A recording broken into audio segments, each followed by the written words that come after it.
You're listening to the Esoterics Podcast, hosted by Jo Figueres and Fioraliz Franco.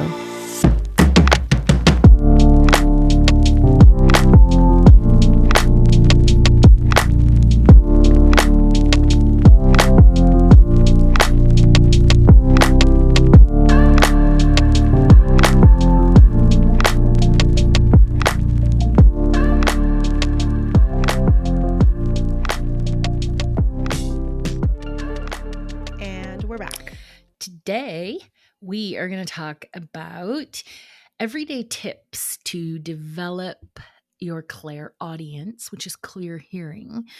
It's pretty much the most popular, widely coveted ability out there. Wouldn't you think people are like, I want to be able to hear my guides?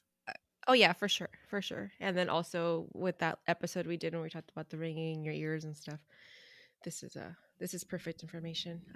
I need to know this. Yeah, and it's practical, everyday tips. It's not like you have to sit down and do exercises. These are things that you actually do throughout your day that help you develop clairaudiently. Mm-hmm. So, Mm-hmm. Nice. yeah, what's going on with you? What'd you do? Anything fun since the last time we talked? So yeah, we had Cinco de Mayo on Yeah. Friday. That was kind of a it was gonna be a bust, but thanks to Yelp, I found a good taco place and we went. It wasn't super busy, and yeah, they had excellent Yeah, tacos. you're the queen of Yelp. And honestly, because of that, I am now a huge Yelp fan. I mean, it never Mm-mm, leads me mm-mm. astray. It's dependable. Yeah, so we did that on Friday, and then Saturday night we went to go see the new Guardians of the Galaxy. Good stuff. Okay, so there's a couple of things. So one, I do have a problem with Chris Pratt and his His politics. politics. He's a douchebag politics. But Yeah, yeah.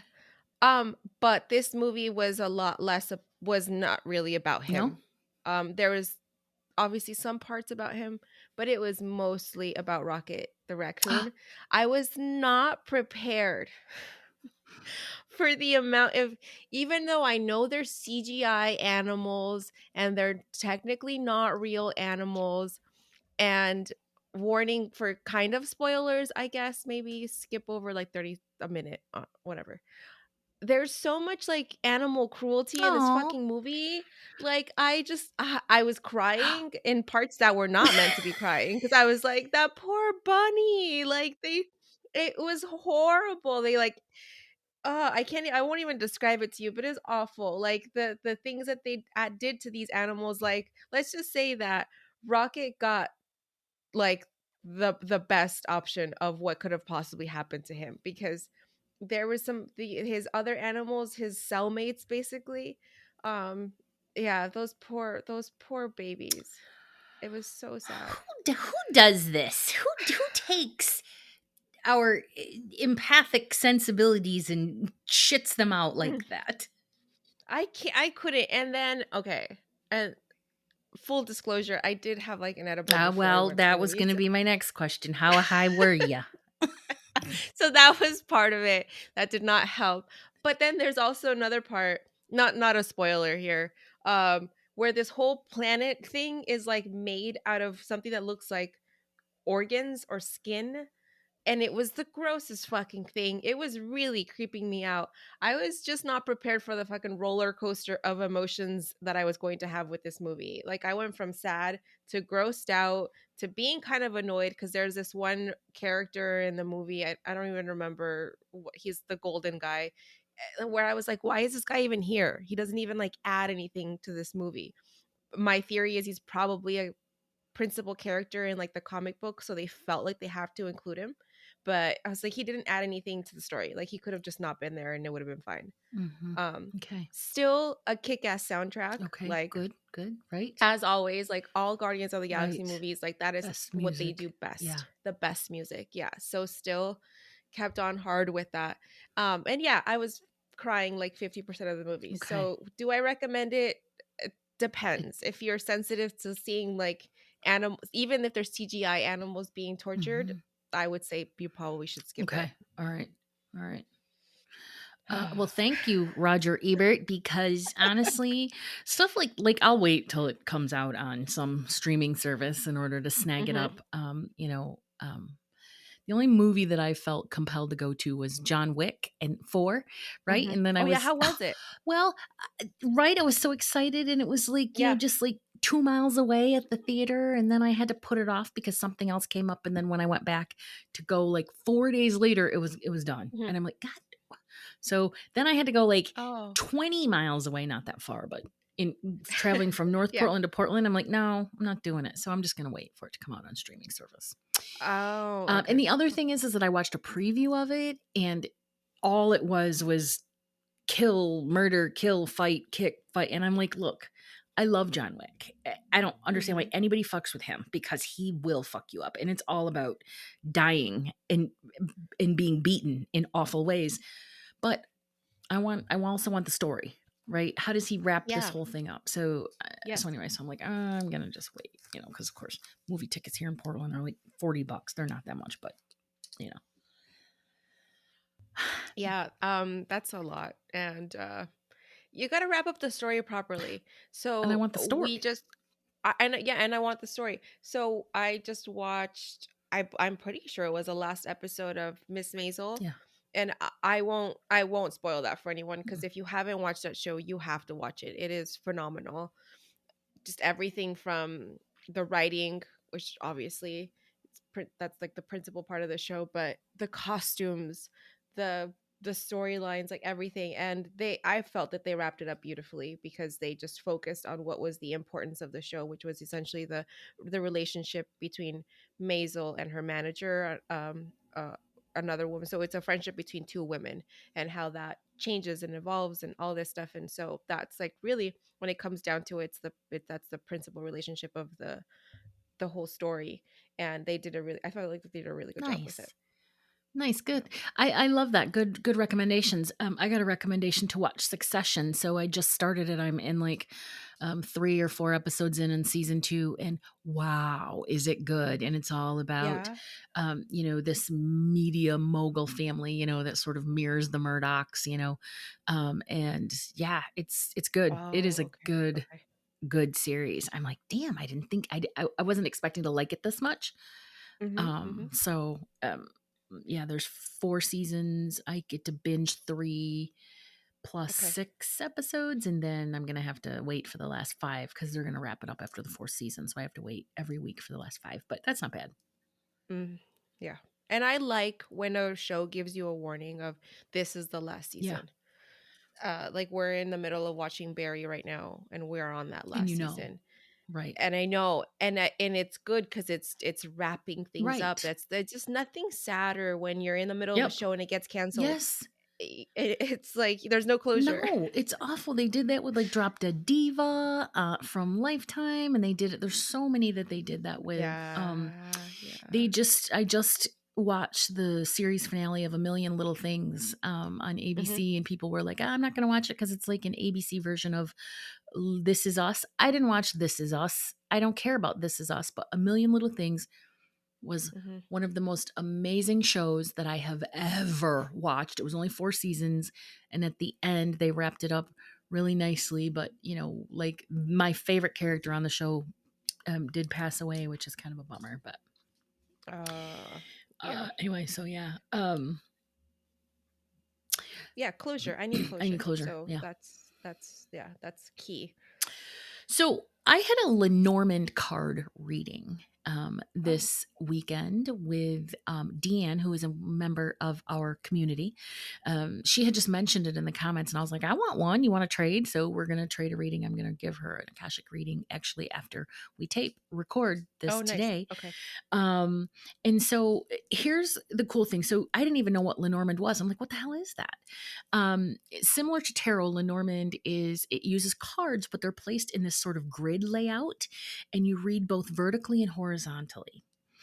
Oh. And the cool part is that each card brings clarity or details to the others around it. So the meaning that goes horizontally, it was like a 9-card spread, three Hmm. cards on top, in the middle, and on the bottom. So the middle column horizontally reads different than the middle column vertically. but Oh, but right. they all Okay. interpret each other. So it was just really something cool and something new, and it was really spot the fuck on. Like she gave me a good reading, spot on. And I'm not going to talk about the topic, but you, my Yeah. friend, are probably already know the topic. But I went into the reading, I'm like, I don't even want to know. I'm not going to ask about that topic Yeah. because I always ask about that topic. It's Yeah. ridiculous. I'm like, I just want to talk about, anything. Tell me what it is I need to know. Whatever. Yeah. Whatever comes up. And Yeah. it was all about that topic. So I'm like, all Oh right, no. well, all right. But yeah, she's lovely and she's fun. So book with her. I will drop her contact info and include it in the show notes.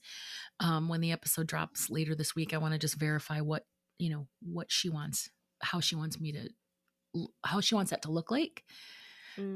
Yeah. So it was good. It was fun. That sounds interesting. I'd be interested in trying a reading like that. Right. See, so yeah. I just think it's cool the way that, different people can, I don't know, just use their gifts, right? The people that read coffee grounds or or tea Or leaves and eggs, all that. Yeah, yeah. egg Oh, so yolks. actually, eggs. Thanks for mentioning Hmm. that. So the other day, my my stepdaughter comes home and she's like, Fio, I think I'm cursed. And I'm like, what's wrong? And she's like, oh my God. She's like, I got scammed. And like all these things have been happening to Oh, her. Yeah. And I'm like, okay, you probably just picked up a lot of bad energy from your mom's house because there's a lot of volatility going on at her yeah, mom's, like, yeah. You told me all about a- that. as per usual. So I'm like, I'll give you an egg cleanse. But of course, Sophia steps Uh-oh. in, doesn't let me do it, and next thing you know, she's coming into my room holding a cup with an egg in it. She's like, "Can you read this for us?" And I'm like, "What did you What do? happened? What did you do?" And I'm like, so first of all, she used a fucking regular cup from the Oh, cupboard. now you Like can't she use it just anymore. now I have to toss it. And so, error number one. And then I'm like, who passed the egg on her? Was it you or did she do it on herself? She's like, it was me. I'm like, did you protect yourself? Did you do anything? Like, did you do anything for yourself? No, I didn't know I was supposed to. I'm like, what the fuck are you doing? I'm like, what? She's like, I just watched somebody on TikTok do it. I'm like, I was so annoyed. And she has the greatest resource she could ever have in the house at the same time. And instead, she's going to go on the talk. No, because she's on fucking TikTok. It's the same reason why, even though I tell her, let me dye your hair because I can see the back of your head. She insists on doing it herself because she's impulsive. Yes, she is. She's that 5 energy. Don't tell me what to do. Yeah. Yeah. Yeah. I'm a leader. I'll figure Which it out. yeah, which, is Okay, so what? that So what mirror. happened with the niece's egg and the reading and all that stuff? She didn't have like, I didn't see like evil eye. There was a few like strings coming from it, so that just shows that there are some like energetic cords that are still attached. Yeah. She had like 3. But at the end of the day, like reading the egg isn't as important as like just the act of doing the egg and doing the cleansing. Like Mm-mm. reading the egg is an extra added thing, which you can do. I'm not saying don't do it. I'm just saying if you don't know how to do it, it doesn't affect the effectiveness of the cleansing. Right. And honestly, like you said, it's probably just the energy that she's in. Her etheric field is in a really negative situation with negative people, and so Hmm. she's constantly trying to neutralize that, right? Her energetic field is Yes. like fighting it, and so it's lowering, and so she's always in this sort of negative mindset, which is then of attracts like, and then there you go. Poor mama. She just needs to come and live with you guys like full time. I don't even understand. I know. It's Except when I just come to visit, so I can have her room. she just feels bad because of her little brother. That's Oh, all. how old is he? He's 3. Okay. He's a I baby. know, but she can't, she's not his mom. She can't be there I all the know. time. Poor baby girl. Maybe she could, I know. I don't know. All right. Well, I know. what do you say? I mean, I have lots of things I to say, know. but I just won't say them. Poor baby. on Yeah, this I know. recording. We just try to support her as much as we can. Like, cause what else can we do, right? Right, I I mean, know. People are stupid. yeah. What do you have any events this week or next week or soon? I do. So I had to move up my cacao ceremony because we had some scheduling conflicts with the venue. Oh, So yeah, so the cacao circle is now moved up to Sunday the 21st. Same time. All the details for that are on my website, fioraliz.com/events. I still haven't worked out the exact details of like the guided meditation that I'm going to do, but I'm feeling pulled towards doing something regarding abundance and prosperity. nice. Very which actually ties in well with the energy that we're in right now, because as soon as everything goes, well, I don't say everything, but as soon as Mercury goes retrograde, and that'll be right in the midst of that, kind of in the middle of that Hmm. shadow period. Yeah. Yeah, it's going to be really good. So, Yeah. And then also when I learned more about cacao recently when I did that decolonizing cacao, the Aztecs actually used cacao as currency. oh, So I just feel like it kind of all ties in together. yeah, very cool. Very, Mhm. very cool. That is the 521. That's the same day as my opening and working in your Akashic Records course. Ah, It's a workshop. cool. It's like a 3-hour workshop. So it's from noon till 3. Actually, it's 9 to noon my time, but EST, Eastern Standard Time, it's like noon till 3. The reason it's Okay. 3 hours is because we're going to go into intuitive development, Nice. which is really important and critical. It's absolutely critical to learning how to work in your Akashic records. So the whole package is $117, and it includes 2 additional 90-minute virtual practice Q&A sessions. So we're going to meet on Wednesday the 31st at 3 p.m. PST, and then Sunday, Okay. June 11th at 10 a.m. PST. So they'll both be recorded if you can't make them, but it's going to give people the opportunity to come at week a little bit after and say, okay, I've been working with it for a week. These are my questions. What do I do? How do I refine? These are my results. I've had great Yes. result, Yes. bad result, blah, blah. To the class, when you register, go out and make sure that you have a tarot and or oracle deck. If you don't have one, go buy one, um, or borrow one or have one gifted to you or something. Hmm. You're going to want to bring a journal or device for taking notes, and also bring a palm-sized crystal that you're intuitively guided to. Oh, okay. This is going to be your Akashic crystal, so trust your intuition. So whenever I open an Akashic record or I need to focus my energy, I always use my Herkimer diamond. And this is my Akashic crystal. And this crystal came to me in a meditation. So I used my Okay. intuition, I found a Herkimer. And then also, when I can't find this, which it's rare, but sometimes I can't find it, then I use the Herkimer that you gifted me. Yes. So Yeah. Herkimer Yes. is my stone. Let's see. So anyway, May 21st, joefigueras.com. It's under events, $117, and you get a lot. And then you'll learn how to open up and work in your Akashic record. And then you guys, honestly, it's going to open everything up for you. Yeah, it's a steal, you guys, too, at that price. It really is. And It really is. There are other courses out there that are less. So if you're like, no, I'm not going to do that, then please be my guest and search the Google or whatever for other courses. But they're there's books you can buy yep, too. Yeah. I just think that there's a lot of power in meeting in a group, and setting that intention together. There's something, I don't know what it is, that group consciousness that just kind of yeah. sparks things, elevates your abilities. And my style is more practical. It's more Yes. logical, and there's not a bunch of woo nonsense in it. And Hmm. you get another 3 hours of support, and then it comes with a workbook with exercises and tips and links and all that stuff. So it's a really great price and a lot of information. So, speaking of that, someone asked me the following question, and I wanted to answer it in case anybody had the same question. So, the question they basically said is, I'm interested in taking your Akashic Record workshop, but I'm just a little worried that I don't have strong enough intuitive abilities for it to be helpful. Oh. if somebody isn't particularly intuitive, are they still able to access these records in a practical way? And my answer is absolutely. I teach you to open your Akashic record by working with your natural intuition, which everybody has. Yeah. That's a great question. It is such a great question. So, and then I also teach you to further develop your intuitive abilities in the Akashic record. So this isn't going to be something that you're going to take. You're going to continue to learn more and more and more.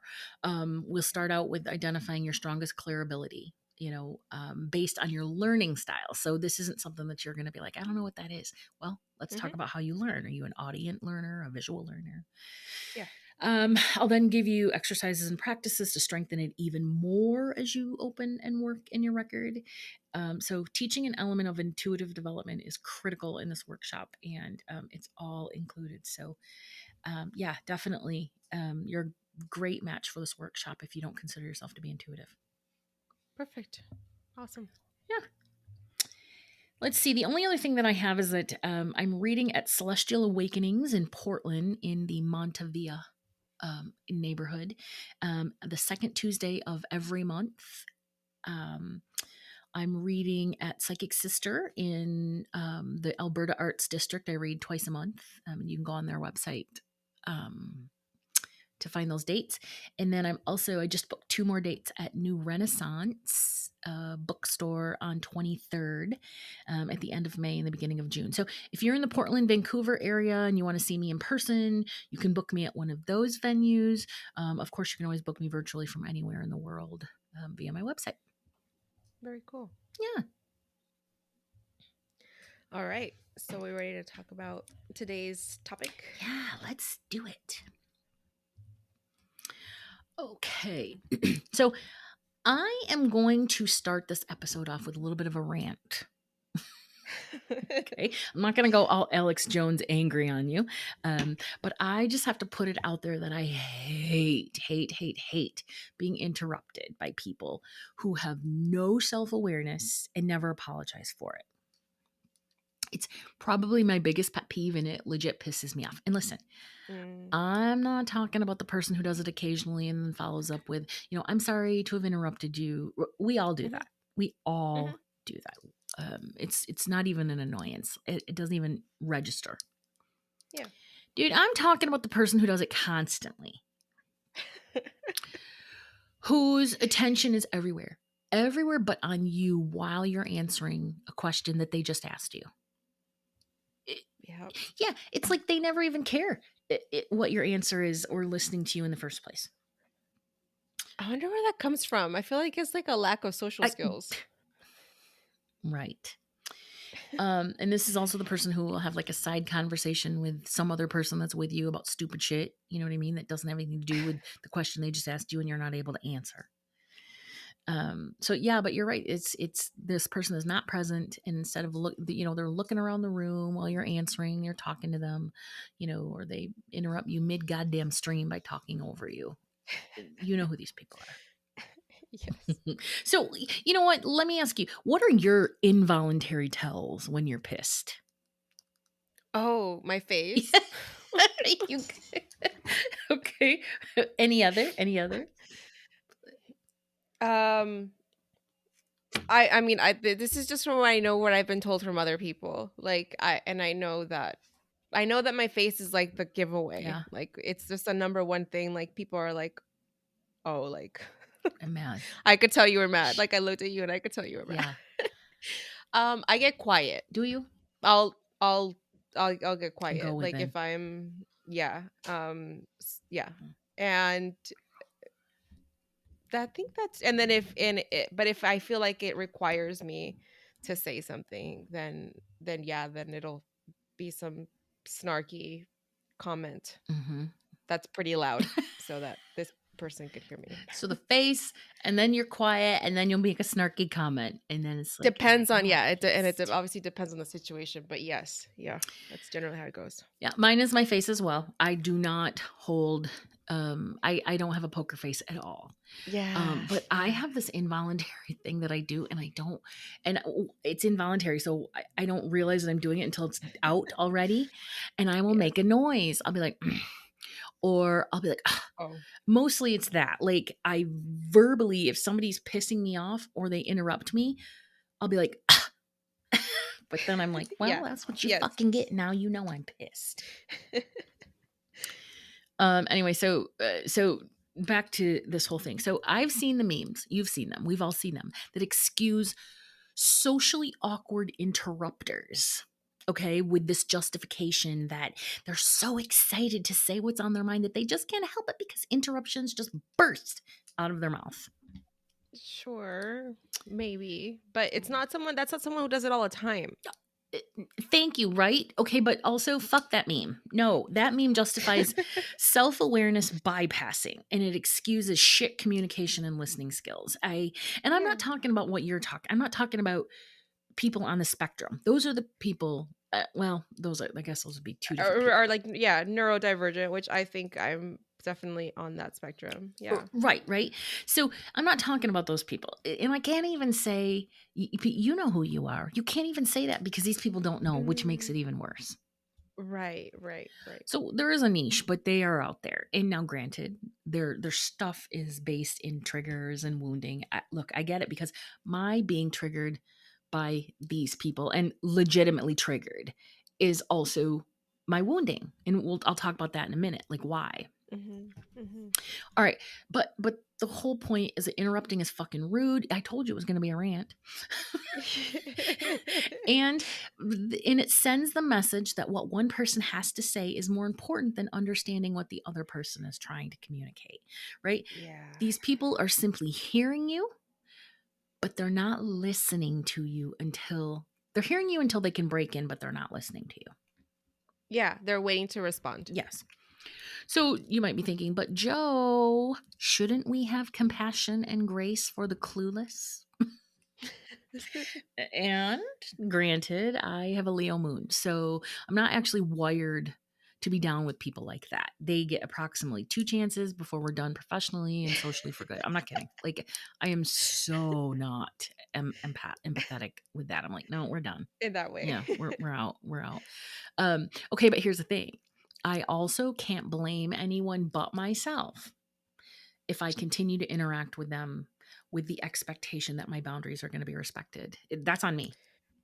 Yeah. I know. Okay, so to wrap this rant up, hear me out and let me explain why I hate being interrupted so much. And this is what ties into today's topic. Okay. So over the years, I have put a lot of work into listening to what others are saying and then connect to them energetically. As a child, I was not shown or taught how to do that. And it seriously impacted my relationships, all of my relationships, all the way up through adulthood in a really negative way. My mother is not a listener at all. Her go-to response whenever I was upset as a child, as a teen, and even as a young adult, and then as an adult was stop being hysterical and go away. Literally, that was her go-to. And this sent the message that what I was saying wasn't valuable or worthy of understanding. So there's my trigger. But once I realize this as an adult, well, then you know what? It becomes our responsibility to fix it and learn things in a new way. Yeah, it's that saying of your wounds may not be your fault, but your healing is your responsibility. Yeah, that's a great quote. And again, that ties it back to, it's on me if I continue to let these people in my life and then have the same expectation. I mean, I can still have drinks or whatever with an interrupter, but if I go in expecting them to listen to what I'm saying when they ask me a question, then I'm just going to be let down. But why the fuck I'd have drinks with them is, you know what I mean? All right, so let's see. Okay. So enter my career as an intuitive reader. Okay. Yes. The most critical aspect of my job is to listen. To listen to understand, to listen to interpret both Yeah. spoken and energetically communicated information. Okay. Mm-hmm. So, Mm-hmm. just for some examples, I listen to my client to learn their goals and aspirations and to learn what emotions and circumstances they're challenged by. Why did you book this reading? What are you here today? Yeah. Yeah. I listen to my spirit guides in order to translate their guidance for my client. I listen to loved ones who've crossed over in order to deliver mediumistic messages of love. Yeah. I listen to my higher self to hear how I can best work with someone, or when I ask my higher self how to master any given life circumstances on my own personal journey, I listen. Yeah. Okay. Yeah. Let's see. Another thing that's really important is that I listen for the presence of ego. And I don't always get it right. None of us do, but Now why? Because when you listen for ego, it's going to stop you from going into judgment or personal interpretation during a reading, because that's a very real thing that some readers are just not aware of. Yeah. I will say that many of the readers that I trade with are on point when it comes to integrity. I don't experience it on the regular. Once in a while, I'll experience a reader projecting onto me, and then I'm like, you know, like the one that told me I had to stop smoking pot. I was like, Yeah. no, I don't. Girl.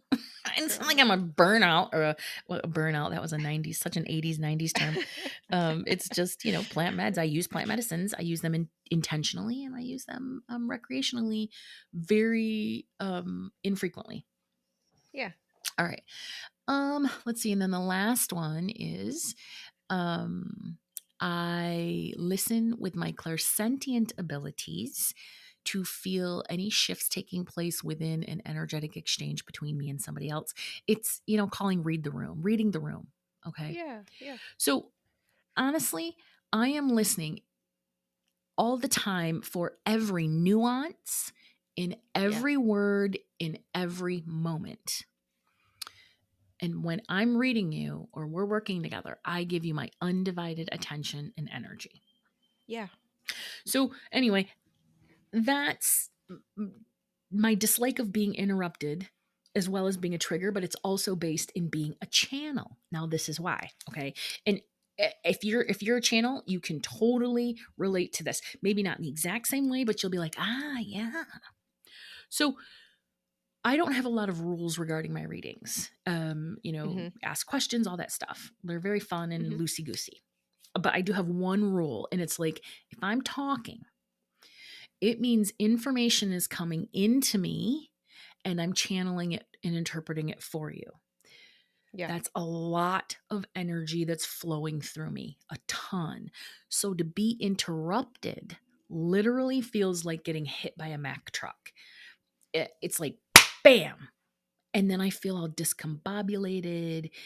It feels like literally a part of my consciousness has been ripped away. And then I just need to, it's like, wait, what just happened? Like you just got hit by a truck, right? And then I have to wait for her to reconnect to me. So I have to like center again, push the energy out from the person who's, talking. And they don't do it on purpose. They're not like jerks or anything. It's just people, I'll say something and then they're like, oh yeah, that happened the other day, or they want to validate what I'm saying. It's, Yes. yeah. Yes. So anyway, so if you channel, it's like when you lose Wi-Fi and you have to reconnect and then have difficulty. Yeah. I remember when you did my reading and you went into channel and you had prepped me though and told me like, just during this part, I just need you to be quiet so that I can, finish the message. And so I did. And I that was easy You to do. did it beautifully. And I don't always know how to say, be quiet, but that's really what my Capricorn wants to say. Like, don't talk, just be quiet. Don't talk. We're here for you. Yeah. Yeah. So anyway, so the whole point of this is you combine all of those things being interrupted and not listened to simply triggers my inner child wounding, and then it jacks up my energy. So I needed to preface everything so people can understand, not me personally, but there's reasons behind our triggers and our wounding, Right. and they're legit. They're Absolutely. not stupid. No. Okay. So now let's get to the real topic of this episode post rant. Clairaudient hearing and the practice of honing your listening skills in everyday situations in order to strengthen this most coveted intuitive ability of clairaudience. Nice. Okay. Okay, so let's see. A couple things. So like I said earlier, most everybody with intuitive abilities wants to be clairaudient in order to develop the skills of mediumship and channeling. What did you want that for? What is the thing that you use it for? I felt like first of all, I just thought it was cool. Right. Bottom line. Like, just being completely honest. I just always thought it was cool. To just understanding, or for really for validation of when I feel like I know something or whatever, to get that validation in some other way. Yeah. How do your clairaudient messages come through? I have just the beeps, or the, like, it's the, what is it The called? downloads? Yeah, the downloads that come through.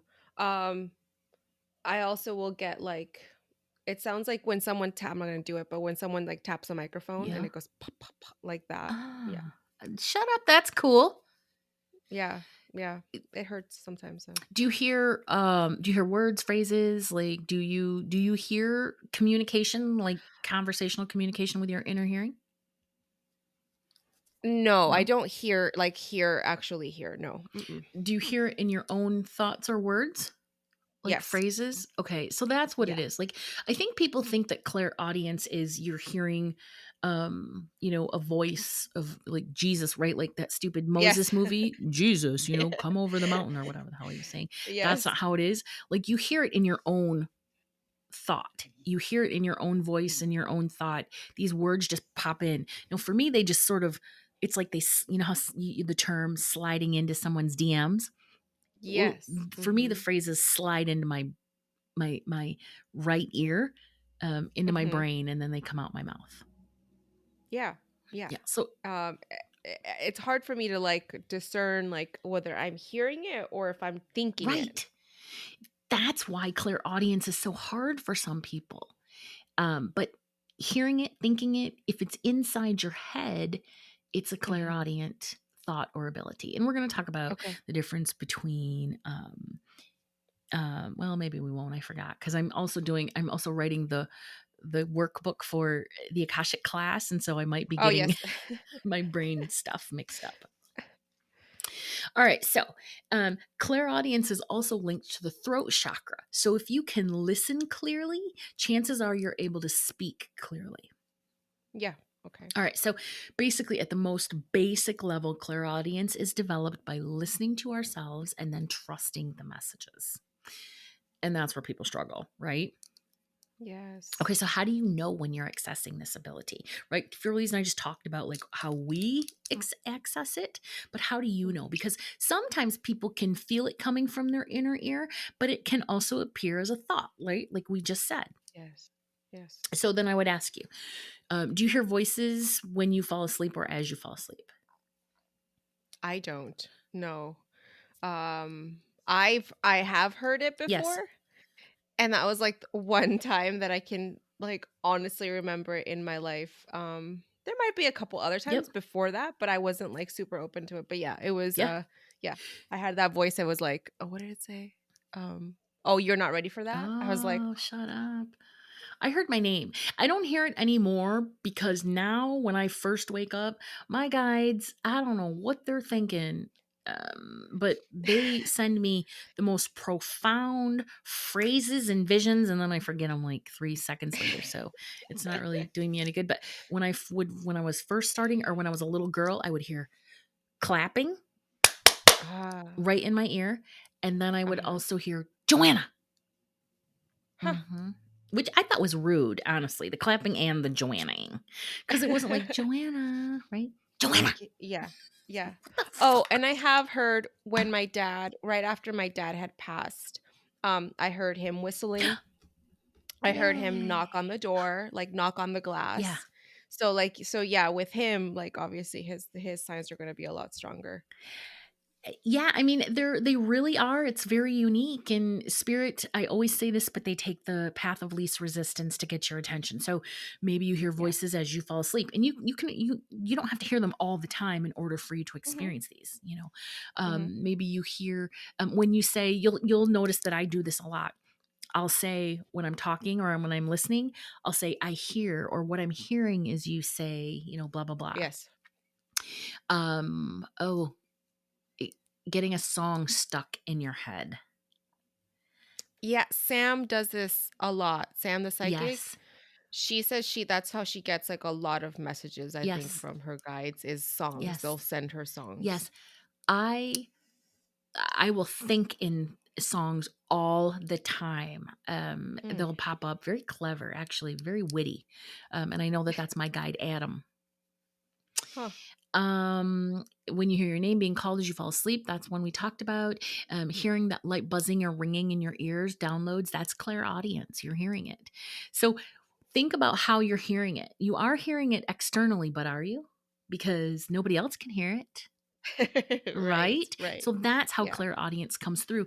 And then the other thing that's really how you might experience clairaudience and not know is calming sounds of nature, being very comforted by sounds. Oh, Mm-hmm. okay. That's interesting. Because yeah, a lot of people say Mm-hmm. that, that they love sitting out in Mm-hmm. nature, listening to the Mm-hmm. birds. Yeah. When I hear water like a river, oh, it just calms me. And the other thing is to songs, like some vocals, mostly Chris Cornell. Honestly, I can just get lost in his voice, and it just takes me someplace else. It's just the craziest thing. Like my entire body will react to every note. It's like my cells are singing along with him. Yeah, that's really cool. Yeah, I mean, he's a fucking angel for sure. Yeah. Okay, so according to Webster's, hearing is defined as the process, function, or power of perceiving a sound, perceiving the babbling brook, perceiving the beauty of the notes of Chris Cornell. But on the Uh-huh. other hand, listening is defined as to hear something with thoughtful attention. Okay. Okay, Okay. so there's a diff. Hearing is the process of perceiving. Mm-hmm. Listening is to hear with thoughtful attention. So you're perceiving, but you're doing so with this thoughtful attention or intention. Mm-hmm. Mm-hmm. Okay, when you listen, you're sincerely trying to internalize and understand what you're hearing. Right. This requires you to be fully connected to the exchange. Okay?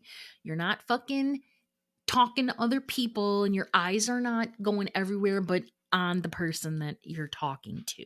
That Yeah. is listening. Here's something, a quote.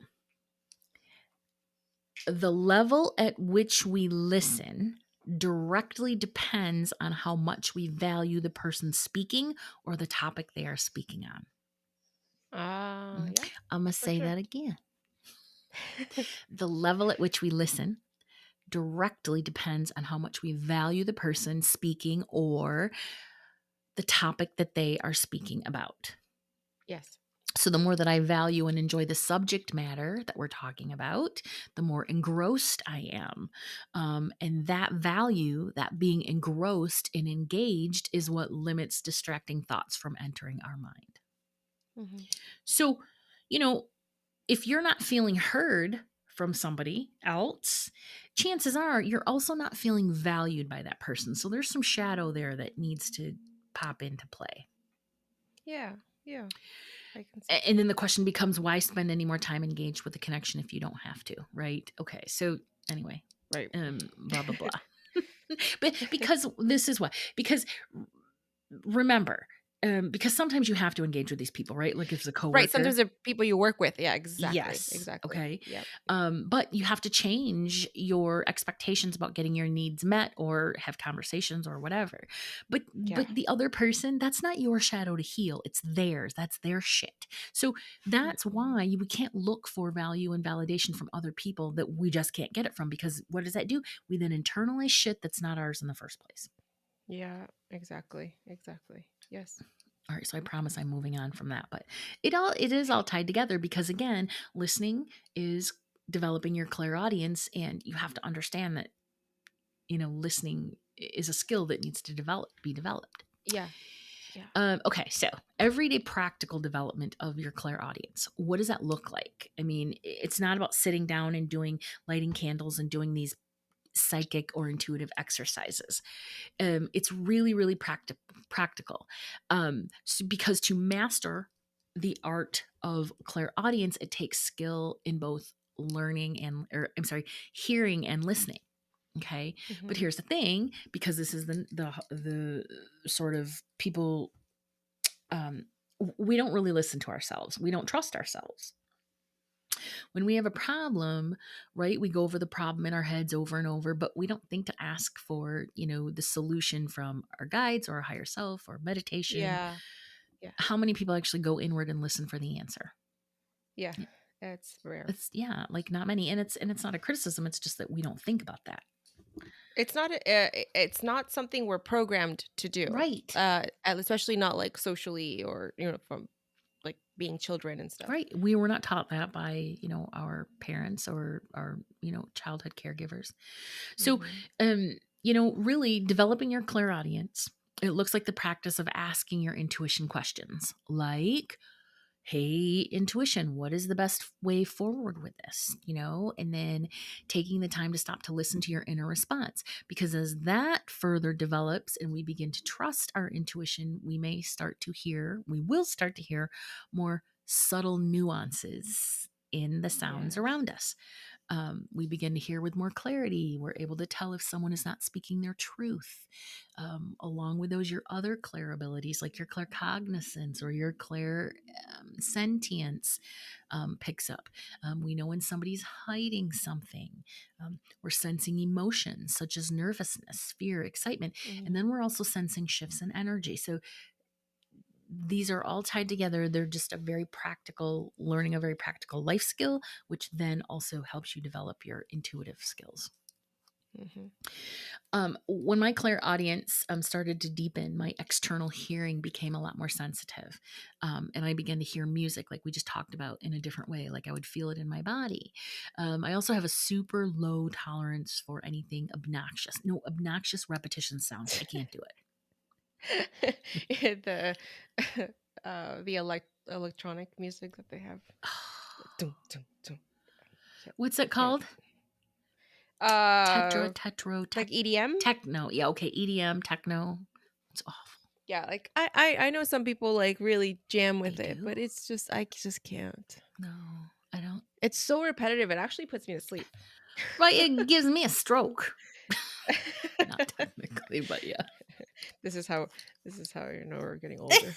It's so true. I don't care. One of my friends, kids and their music. I have a new friend, Savannah. She's the human design reader, my esthetician. She's just a lovely, sweet girl. But the other day she said she told her wife, she said, I met this person and she's really old, but I love her. I'm like, okay, she's 25. She said I'm really old. It legitimately cracked me up. I cracked up and I'm like, girl, I feel you. I don't care. Fucking kids these days. Shit. Okay, let me find out where I left off, because I was about to when I am reading or writing or doing anything like that, I have to have either really super soft music in the background or silence. Okay. What about you? I have to definitely set the tone for my space. Yeah. And I usually set myself up with like I'll have frappe or something to like get really grounded. Sure. Yeah, absolutely. Absolutely. Listening is difficult when the mind is super noisy. Yeah, it's just Yeah. it's hard to concentrate and all that stuff. Plus, like I am that person when I'm driving, and I'm trying to find a place. I got to turn off the Yes. music. I'm like, shut up! I can't, Yeah. can't see Yeah. clearly. I can't see because it's too loud. Oh, I love that. Cracks me up. Let's see. Okay, so practical, practical ways to increase your clairaudience. Okay. The other thing is meditation. And listen, this is where meditation can help to quiet the chatter and external interference. And I'm not talking about developing a practice, which is super important, but I'm talking about when you're trying to get an answer and you want to use your clairaudience, that's when you say, okay, I'm going to set 10, 15, 20 minutes aside and I'm going to meditate. And again, throw on some headphones, some binaural beats on YouTube, and just sit with a pad of paper and a pen and see what comes through. Okay. Okay, so, well, basically, what I have here is meditation. It's also meditation is great, but it's also soothing to get out in nature. Yes. Absorb that peace and tranquility, listen to the birds, listen to the babbling stream or the leaves on the tree as the wind blows through them. That's one of my favorite sounds. Charge yourself up with the energy of the sun too. Yes. That's huge. All right. So again, practical tips: allowing yourself time alone with your thoughts and then paying attention to them helps us learn to tune into the process of receiving clairaudient events or messages. Yeah. Okay, humans. So I'm going to close this out. So here's the thing. Tied back to my little rant, is that conversations, they can mechanically be hard for some of us because we have to wait our turn to speak. Yeah. I think that's the hardest part about being a listener, It is. And you know what? A good tip is if this is hard for you, a good way to practice is a good way to have a conversation with someone and not get interrupted and not interrupt them is to go hiking. Well, It's explain, Lucy. Yeah, it's a good way to get to know someone because you're not under the pressure of all this eye contact, right? And so you're not like staring at the person the whole time because you're just focused on where you're walking and what you're doing. So, and because your body is like physically engaged in an activity, that already decreases the level of distractions that you could possibly have. And then it allows you to focus more on just the conversation that you're having with this person. I love that. That is such a good, what a fun like first date too. Yeah, Going yeah, it's an hiking. easy, yeah, it's an easy first date. Or okay, so right now I've been on this app to find mom friends, like local mom friends, and like that's what I would like to do. Like that's if we're gonna go out for coffee or whatever, I would like coffee, I guess that would be fine, but I would prefer to go on a walk or a hike or something. It's Yes. just it makes for easier conversation. It really does. And you're out in nature and you're absorbing the energy of the earth. And, Yes. the hardest part, like I said, about being the listener is that you have to wait your turn. But we also have to learn how to recognize cues that someone is done speaking before we can begin. And that's where the awkwardness comes in, especially when you're looking at them. Yeah. Yeah. Yeah. All right. So over the years, here are some tips that I've learned as a reader, that I've incorporated into my daily life. And honestly, I'm not saying that that I never interrupt or that I'm not good at it either. Listen, I'm not saying that at all, because, like I said, it's a learned ability. Sometimes we interrupt people. What are you gonna do? You know what I mean? Yep. All right. So, first off, watch for others to end a sentence or thought, as well as check out any nonverbal cues. And if you have trouble with this, a really good way is to ask the person to let them know when they are done so that you can share your thoughts on the topic. So Mhm. if somebody interrupts me and says, I don't mean to interrupt you, but when you're done, please let me know because I have thoughts that I want to share on this. I wouldn't even Yes. think twice about that. I'd be like, well, that's very considerate of you. Thank you. Okay, but on the flip side, as speakers, learning to recognize when someone wants to respond or contribute to the conversation is a super valuable skill as well. Yeah, like picking up on cues. Mhm. Like I feel like that comes from your intuition. Like I feel like my intuition tells me like I can see it in this person, like they're kind of bursting with something to say or something to add into the conversation. Exactly. You know. Yeah. Yeah. Let's see. Well, and then letting them know. You know what I mean? You see that they're bursting and then you say, "Listen, Yes. I will finish my point so that you can jump in because I can see that you really are excited about wanting Mhm. to participate." Um, it's just it's that being aware of the two-sided nature of a good conversation, and being considerate, and it's a great trait to have as a conversationalist too. Again, we're not always aware of this, but if we're actively trying to. Yeah. Yeah. Let's see what else here. And I guess then just, effective communication, it builds relationships. A good listener stays focused on what's being said. It helps forge strong and genuine, friendships, helps us understand each other. And then asking questions that will help clarify and make better sense of the information. I'm a question asker. Yeah, me Mhm. too. Yeah, I'm like, wait, what did you, or say that again, or what's that mean, or something like that. Yeah. All right, so basically, when you listen actively, people are more likely to want to spend time with you, and then that's what turns acquaintances into friends. Okay, Yes. but also when you listen actively, it really truly is a way for you to um, develop those clairaudience skills in listening Mhm. as well. So. So so practically, if you want to develop those clairaudient intuitive Mhm. abilities, start by your everyday Yep. conversations. Yep. Easy. Active Okay. listening. Yep. So that's all I have on that. I just thought it was a fun way to put a give people an intuitive development exercise out there. It was a fun way for me Mhm. to complain, uh, Mhm. and and a fun way to share active listening skills. That's cool. Yeah, I think another one would be like ask your guides to send you a song Yes. and then like just be on the lookout for like, the next song or like just tell them and then by the time when you tell them set the intention of send me a message about whatever it is you have a question about and then when you go to turn on your car, put on the radio and then flip to a song and see what they send you. That one sounds I fun. love that one. I love that one. There was a game that we used to play in this group that I was in years and years ago on Facebook. And it was like called the Intuitive DJ or something. And basically it was like a tarot pull, but they did it on YouTube.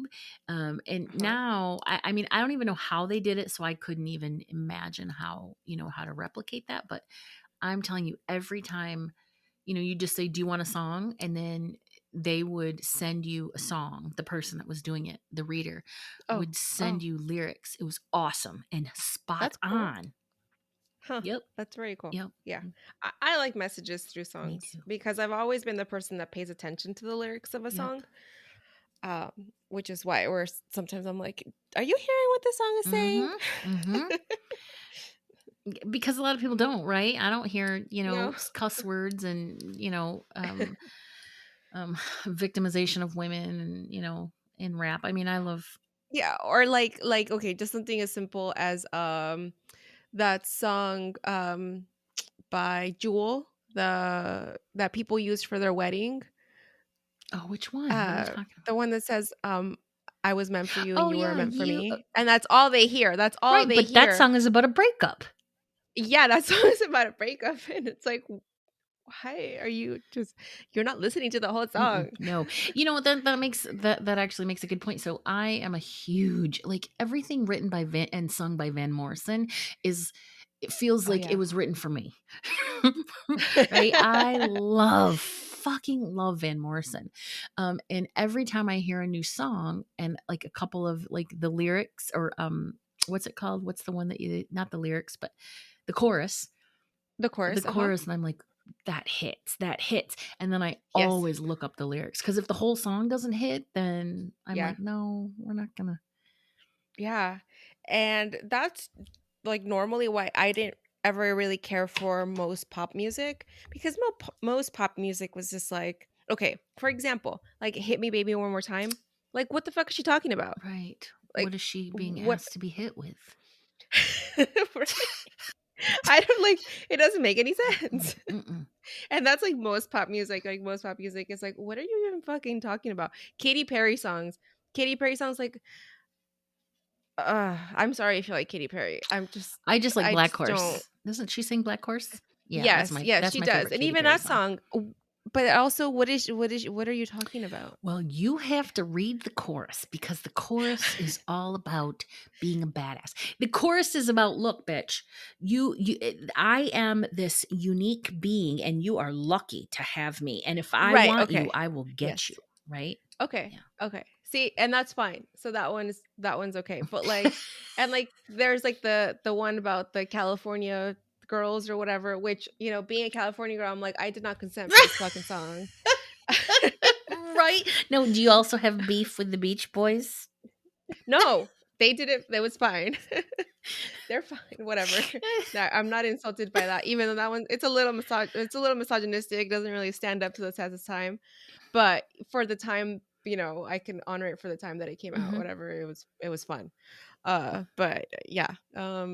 Anyway, so that's why most pop music, I'm like, I don't really care for this. It's like it's kind of Yeah. heartless, where there's not much to it, but like that's why like Taylor Swift, I think, she's a great songwriter. Like her stuff has meaning, and yeah, like I know that people get annoyed about her writing her about her relationships, but it's like she's writing about things that are relevant to her, like that things that actually what she went through, that she relates to. Like it comes from the heart. Like, isn't that what you want? Isn't that art? Girl, you Swifties are hardcore too. Like I'm you not don't even a fuck with Swiftie, the but I can Swifties. respect her. Yes. I, I don't consider myself a Swiftie, but I can respect her as an artist, as a person, as a creator, a Sure. person that creates art. I mean, from that very first song she wrote about Tim McGraw on the Grammy stage when she was like 12, it's like, what? She just was destined for stardom. Okay, Hmm. can I just um talk about the flip of California girls? Because Mm-hmm. growing up in the Midwest, guys in the Midwest are sort of like they're either bros, like college bros and jocks, or they're Uh-huh. like country boys, right? There's one or two, right? There's artsy guys, but they're I don't know, they're different Midwest than, right? My point Uh-huh. is that I have completely been transformed into a West Coast guy, girl. Fuckers. Oh my God. And I see one and it's like I've never had sex before, right? And I'm just instantly this, cougar because they're all younger than me with their fucking jeans and hats and Patagonia stupid ass jackets and just their plaid and their, oh my God, they either have a bun in their head on their head Oh and it's no. hot as shit with their beard, or they have a hat, and that hat with the flat bill, they're a goddamn bad boy. And I just know that that's just bad news. And I Bad just news. got no. It's like, well, I've been bad news hasn't bothered me before. So I don't know what it is, and I don't know if it's just recently. Well, it's not recently, but it's like been over the last year. But oh my God, West Coast guys are just so hot to me. I don't even. It's all the sun they get. It's what? It's all the sun they get. Yeah. I really think weather affects people, right? Like it just changes the way that people look, obviously, right? When they're a little more tan, they got a little more color on their Yep. skin. Um just overall, like the endorphins and the serotonin that they enjoy Hmm. because of being outdoors, sun, all this, where you go into certain parts of the country, like in the middle, and the skies, not in Michigan. Michigan has beautiful blue skies, but like Nebraska, for example, where I live, like the skies are always gray. Like it's so Mm. sad. It's so depressing. So This is I think that has a lot to Nebraska. do with it. Ugh. Well, definitely, and they also have a different mentality too. They're a little bit more liberal. They say words Sure. like Yeah. rad and dope and all that stuff. And it's just there's a sweetness, just an inherent sweetness, I think, or just kindness or goodness. And I'm not dissing on my Midwest or East Coast guys at all, right? Men are men, and I love men. But I'm just saying that there's just something energetically that shifted in me where I am a West Coast guy girl, and I never was Mm-hmm. before. I'm like, the other thing that's interesting to me too is because I'm older. So, you see a hot guy like earlier today, Hollis. Hollis brings all the Hollis's milkshake brings all the boys to the yard all the time. So I'm out walking him and I see these firemen, and I'm like, oh my God, why are there 4 firemen at my door? Like, what's happening? Right? They weren't at my Uh-huh. door, they were at the complex. And I walk up and I'm like, hi guys, what are you doing here? And they're like, oh, we're just doing this. And I'm like, all right, as long as nothing's burning. Mm-hmm. And I'm like, oh my God, these, 25, 30-year olds. And I'm like, oh, I'm such a cougar. But here's the thing, my point, I wasn't making a point other than just being a cougar. The 30, 35, 40, 45-year-old men, when they get older and they're into like their 50s and they start to gray and stuff, and then they're like Yes. age appropriate for me, Yes. they're still just as hot, just as sort of trendy. They're just older, which makes Yeah. them even Yeah. more hot. Yeah. I feel that that's so funny that because I remember being like, in my like teens or 20s, and I'm like, Ew, old guys. older men are so gross. Yeah, like older men are Ew. so gross. Like, why would you ever? And then like as you get older, it's obviously like your taste also evolves. And now I see like a 24-year-old, and I'm like, oh no, no, you're a Right, child. right. You're a child. Mhm. But man, you see like a 47, 48, 52, 53-year-old, still hot and fit and Yeah. still, but they got that gray in their beard, and they have that they have like gray hair and gray a beard, but they have that like youngish 40-ish looking face. Yeah. Yeah. I You cannot know, handle it. You know what it is because I think like when you're younger, I remember I vividly remember like being a teenager, like 17, 18, and I was so attracted to this like glimmer in in a guy's eyes, Yes. and it was like a young man's eyes, right? Where he had this special like I don't glimmer. That's Mhm. the only word I can say, like a little shine in his eye that existed because it was like he was still new. Yes. He wasn't yet like tarnished by the world or whatever. Mm-mm. And I love that. I don't know Mhm. what it was. Like I really I was that was very attractive. And then as I like got older, it's just something there's something different. There's like the wisdom that someone carries It's an that energy.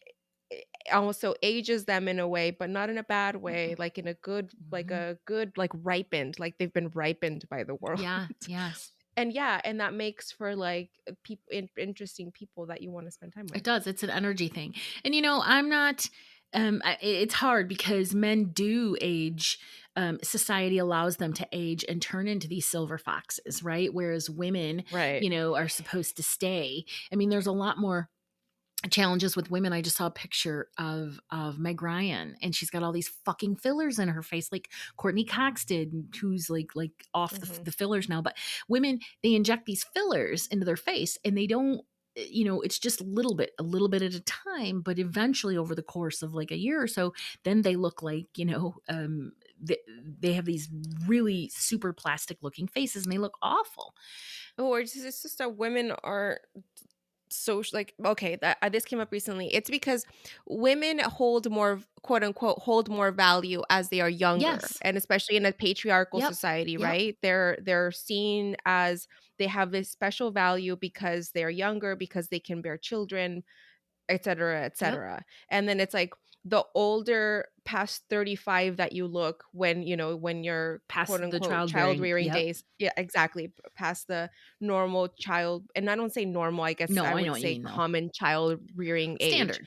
Uh, but it's bullshit because Yeah. like I'm 36 and if I get pregnant now, like it's considered a Uh, geriatric oh, wait, pregnancy. wait. What? Yes. Yes. Yeah. For That's real? what it's called. That's A literally what it's called. geriatric And pre- a geriatric pregnancy at geriatric 36. prego. So yeah, so we lose the value of, of ourselves as we get older. So it's like we're constantly having to fight to like look younger to stay younger. But that's where I feel like now our generations are the ones that are making that change towards like, no, fuck you. Like I'm gonna let my grays grow out. Like all the women with the gray hair movement of just letting their gray hair come out and come I through. love it. I wish Me that I too. could do it. I don't think it would look good with my skin, but I want to so bad. It looks so it just and it's so like empowering to be like just owning it Mm-hmm. and like fuck you, like I don't care, that I'm not hiding it. This Mm-mm. is who I Mm-mm. am. But yeah, so I think that we are slowly but surely making changes towards getting rid of Mm-hmm. that idea. But you're still gonna always have pockets of people, Mm-hmm. right? Like you're gonna see the group at brunch where like everyone's got the Oh fillers and my God, everyone's fighting to yes. stay 35. It's so, and I'm not criticizing these women because they're doing them. It doesn't affect me. And Yeah, also, you know what, Judge Judy, yeah, shut the fuck up. But it's just like it's hard to look at sometimes because there's beauty underneath. There's beauty in aging. yeah, yeah. And I think that if it's something that you decide that you want to do and you like it and it makes you feel better about yourself, then I mean, more That's power right. to That's your you. decision. It's your body, it's your Hmm. choice, it's your body, you're the one responsible for it. But if you're doing it because you feel pressure because of your friend group or because the Value, self person value. you're with, yeah, or the person you're with said some dumb shit to you, like, that's there's some other evaluations you might need to take in that Oh, case, but can we go back to fucking the term geriatric pregnancy? Because you just know it was some dumbass male doctor that labeled that ICD-9 code in yeah, for medical terminology. It's like we're going to uh-huh, call this a mhm, geriatric sure, pregnancy. I'm sure it was not yeah. a woman. Oh, no, never, never. It's funny because I am anti-patriarchal, right? Like, don't be fucking old white men. They gotta go. They need to Mhm, fix their shit and stop being dicks, right? But yes. it's hard sometimes because I'm not a man hater at all. I love No, men, no. and so even though there's a lot of pl- I don't know. I guess I do really. I blame men for a lot of the world's bullshit. I don't Yeah, have a problem with men individually or, that sure, sort of thing. sure. Well, because you can judge a like a social movement on its own, Yes, right? Which right, has been like this perpetuation of the patriarchy over centuries now. right. Versus like an individual man that you meet who is like in tune with his emotions or like doesn't have a problem sharing his frustrations in like a different way than maybe like, just being angry or Mm-hmm. whatever. um yeah, there is this TikTok that I stitched recently, and it was a man in his truck. I think he had just like maybe just gotten off of work, and he was talking about how his wife had recently had a baby and how it had been so hard. They'd been struggling with a lot. They haven't been getting a lot of sleep, and they got this in this big fight. He had this big, huge blowout, and he was talking to his coworker, like because his coworker noticed like he wasn't acting himself, and he's like, "Hey, what's wrong?" Because usually he's much more friendly, he's talkative, open, da da da. And his coworkers, asked him, like, kind of poked him a little bit, like, what's going on? And he told them, my wife and I, da da da, we've been having problems. Um, and then he's like, but I think when I get home, we're gonna have to just keep talking about it. And then his coworker was like, well, how do you know you're gonna get home? And it just made him in that moment make that realization of, like, no one has anything guaranteed. Your life is not guaranteed, beyond the next hour or whatever. Like, you never know what could happen. So life is too short. Point being that life is too short to hold a grudge, to act that way with someone that you care deeply about. Yeah. That's your life partner. And so he's crying Aw. in his in this video, and making and but there were so many beautiful parts to that, aside from obviously the message that he was like giving us and sharing with us. But the fact that, one, that he was able to open himself up to his coworker, and that his coworker was able to offer them this beautiful piece of advice. Whereas if you continue on with these patriarchal ideas of like, no, keep all your shit in and don't let anyone know how you're feeling, and you have to be strong all the time and all that shit, then you won't ever open yourself up to the possible solutions to other problems that will make you a better spouse, a better person in general. That is such an incredible perspective, and it also touches on another really important podcast topic, which I would love to have like a male empath on to talk about this, because men really they are just not allowed to express their emotions and process them and be vulnerable and all of these things. And it's like, fuck, man, their archetype in this life is as a male, but their Hmm. soul is, there's no gender to their soul. So, you Yeah. know, I just feel like when we were talking, like the last podcast about how I'm like, can you come back as a dude? I'm just like, I don't want to come back as a dude. There's a lot of pressure on men Yeah. emotionally, which is why men are the goddamn problem, because they're not allowed to, fully express their emotions. Yeah. And if they were, I just don't believe that we would have half the problems that we do in the world. If it wasn't, like these fuckers that go into the police academy because and then they have a chip on their shoulder and they're racist or they're Yeah. misogynistic, and then when it comes time to give a traffic ticket, they pull out a gun and blow somebody away, Yeah. Yeah. because of that. So there's a lot A- there.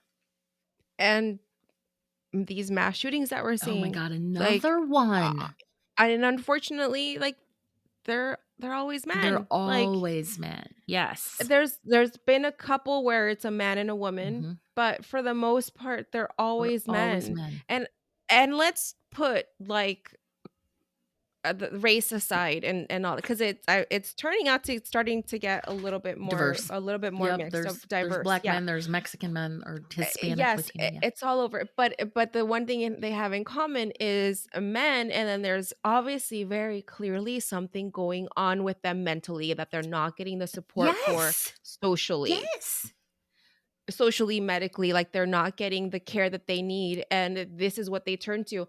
And I will not be surprised. I'm not trying to, like, make fucking predictions here, No. but a lot of these men are Yep. ex-military, and our fucking military has a long history of not taking care of mentally of these men. Nope. Like, how do we put them in these situations where they just go off and are able to kill people freely in the name of whatever fucking patriotism or whatever, made in the name of freedoms, and then they come back here and they're just supposed to what? Just integrate back into How society do like a you normal do fucking that? person? How do you do that? There's a video that's going around, where this girl, um, where she killed two people and she was in the hospital and she's like, but I gotta go to school. So you're telling me I Oh can't go to yeah. school? Yeah. And so it's like, and so Yeah. everybody's like, this bitch, she needs to fry and blah, blah, blah. And I'm like, she is clearly disassociative. Like, she has Yeah. completely, separated herself from Yes. from The reality, because situation. how Yeah. could you legitimately, I couldn't live with myself, especially if they were my friends, Mhm. but these men that are, they're being sent over to blow people up, and I'm sure that there are Yeah. women and children and they're seeing things, even the Mhm. the cops that charge in, at this latest shooting, they said they saw a girl that was crouched in the bushes and he turned her over and her Oh, face was gone. How do yeah. you Yeah. process Recover. that visually and No. then resume to your life? Yeah. You No, you you don't. You don't. can't. You can't. No. That you don't, because we're not supposed to see things like that. Because things like that, we're not supposed to be killing each other. No. Like, end of fucking End of story. story. End of story. And that's why the star seeds are so important. And that's why sometimes they get on our nerves, because because they understand and they're like, They're so woke.